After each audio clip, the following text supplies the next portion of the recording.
What's going on, guys? It's Mithril Blue and we're back again with another video. This week I'm actually going to be doing a video on my top 5 all-time favorite anime series. And if you know anything about me, or maybe you don't and this is the first time you're hearing it, I love anime. Now, I'm not a big manga reader. I've tried sort of, but I absolutely love anime and just the stories that they're able to encapsulate, especially the crazy worlds, the fantasy worlds that, in my opinion, things like Disney or the like, just other than their feature films, when it comes to TV series, really fall flat. Now, before we get to it, I want to ask you guys, please hit like, hit subscribe, give a comment down below. If you have yet to check out my music on Spotify, go over to the link down below, click on Spotify or click on Apple Music. Follow me so that way you get all the updates when I post and release new music. And be sure to check out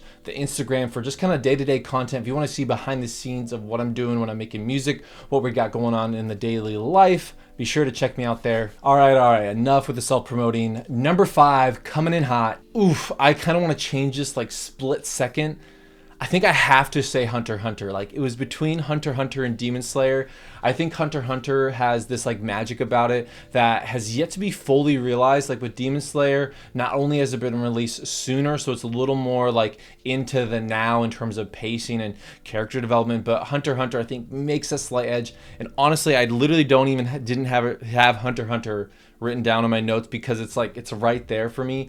But I think what pushes this one over the edge is the anime that was the gateway anime for when me and Christina first started dating, and I was trying to get her into my favorite shows that we'll get on later in this video. And it was the one anime we tried this, we tried that. She wasn't really into it. Once we tried Hunter x Hunter, and she fell in love. And so I think for that, I also have to give extra cred because all of that is all because Hunter x Hunter is so good. Now, my caveat as to why it's number 5 is honestly, like, the characters are amazing, animation's amazing, the whole world, the idea, but they just stopped it. It's really a story unfinished, and there's some incredible arcs, yes, but I think the idea that there is no resolution, and there's honestly more questions asked after where we leave off. For me, as you'll see in my list, I love the long anime with tons of character development. And yes, do we see a lot of character development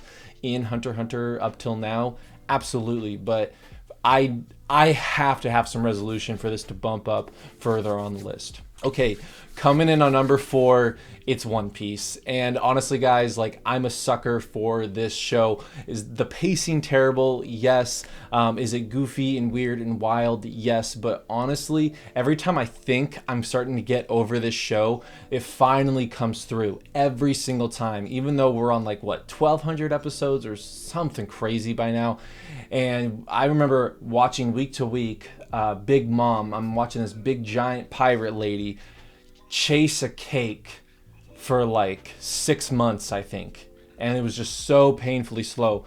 But again and again, this show has paid off. And I think Luffy is one of the most incredible characters, and just his nuance. He's not just the overall best character. Like, is he strong? Is he the protagonist? Yeah. But what I love about One Piece, and what you'll see, is a lot of shows that I love, the best character, the main character, the protagonist of the show isn't always your best or your favorite or most unique character. Honestly, like, there are so many unique characters, whether that's good guys, bad guys, side characters, and even up to this point, what I think everybody needs to appreciate about One Piece, even though it's crazy long and the story has so many mysteries. We're 1,200 episodes in, and there's still so much we don't know. And there's still so many places yet to adventure, yet to go. And even there's characters that are super iconic already, yet we don't know any of their powers. Like Shanks, for example, super popular character, super iconic, and yet if you only watch the anime, nobody knows why Shanks is one of the strongest pirates in the world,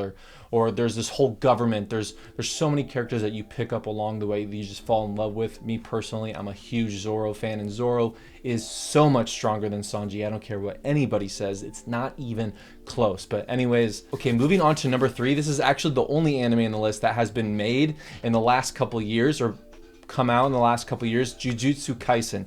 Now, this anime is so incredible that it literally busted through 10 plus years of a show being made in one piece in terms of my list. Like immediately, the show has incredible pacing, the artistry is phenomenal, and I think even just the nuance of, again, characters that are so unique, so special, have their own strengths and weaknesses, unless you're Gojo, who doesn't have any weaknesses and is the most powerful character, and we know that already, and yet he might not be your most favorite character. He's also not the protagonist, and yet you have so many characters you can fall in love with, so many characters you can really identify with, and then also just the controversy they build. I mean, already in one season, there's already so many moments that you want to cry, that you want to really just wish, why did they do that? Why can't they go back? Why can't they change this? This is way too sad and compelling and difficult. And unfortunately, there's still a lot of people that I've met that have never seen Jujutsu Kaisen. But even the movie that came out, Jujutsu Kaisen Zero, incredible. All right, number 2, man. Honestly, I thought it was, at one point, it really depended on which one I'd rewatched more recently, but number 2 is Naruto, and I'm a sucker for a long story. I'm a sucker for nostalgia, but when I'm saying Naruto, I am unabashedly saying the entire story, Naruto and Naruto Shippuden. I really feel like they are one continuous story, even though there's that like time jump, but that time jump isn't like the difference between Dragon Ball and Dragon Ball Z, where all of a sudden the entire mood and style of the show just completely shifts and changes from like it did with Dragon Ball and Dragon Ball Z. I really feel like Shippuden and Naruto, they're, to me, and you know what, you can disagree, that's okay, they're one cohesive story. And Naruto is honestly really like Lord of the Rings, which I don't know the whole backstory of the creator and his whole mindset going into Naruto, how much stuff he made up on the fly, but Naruto is a story with so many incredible characters, with so much incredible character development, so much compelling history and stories, let alone just the main character himself, but then the characters around him, his sensei. I mean, bro, when Jiraiya died, like, I swear, I think that's a season 8 opening, I cannot listen to that song with actually not crying.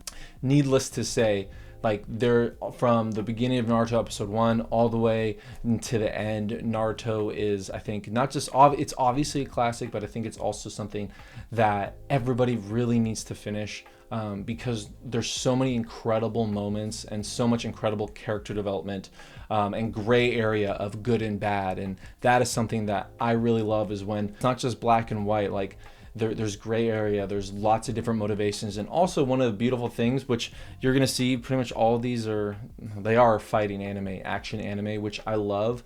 Well, what I love about Naruto is it's not just about the biggest, who can create the biggest blast or who can punch the hardest. I mean, it kind of ended up becoming like that, but it really is a show that had to do with outsmarting your opponent and creating these incredible kind of chess games in a TV show that you're like, how the heck is this character going to overcome this? And it's by their ingenuity, it's by their brilliance, and that's why it's debatably my number 1, but it can't quite beat Bleach. Now, if you can't tell, the sword back there, that is Ichigo sword, Zangetsu. And Bleach was a show that my friend Parker got me into when I first ever started watching anime, and I just instantly fell in love. I mean, just the complexity of characters, and honestly, because it's an older anime, there is a lot of filler. I mean, I think I counted, there's like almost 100 episodes of filler in the course of, what is it, somewhere around 300 episodes